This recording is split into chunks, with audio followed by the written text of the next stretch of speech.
அஇஅதிமுக பொதுச் செயலாளர் புரட்சித்தாய் சின்னம்மாவை குடும்பத்துடன் நேரில் சந்தித்த முன்னாள் சட்டமன்ற உறுப்பினரும் கழக நிர்வாகியுமான மொளச்சூர் பெருமாள் தனது மகனின் திருமண அழைப்பிதழை நேரில் வழங்கி வாழ்த்து பெற்றார்.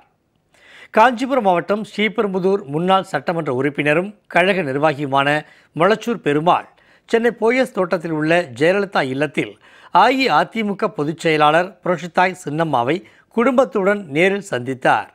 அப்போது தனது மகனும் மணமகனுமாகிய பே. அரவிந்த் திருமண அழைப்பிதழை கழக பொதுச் செயலாளர் புரட்சித்தாய் சின்னம்மாவிடம் வழங்கி அவர் வாழ்த்து பெற்றார். அதனைத் தொடர்ந்து மணமக்களுக்கான திருமண உடையை கழக பொதுச் செயலாளர் புரட்சித்தாய் சின்னம்மாவிடம் காண்பித்து மகிழ்ந்த மணமகனின் பெற்றோர் சின்னம்மாவிடம் ஆசீர்வாதம் பெற்றனர். பின்னர் மணமகனின் குடும்பத்தினர் அனைவரும் கழக பொதுச் செயலாளர் புரட்சித்தாய் சின்னம்மாவுடன் புகைப்படம் எடுத்துக்கொண்டனர்.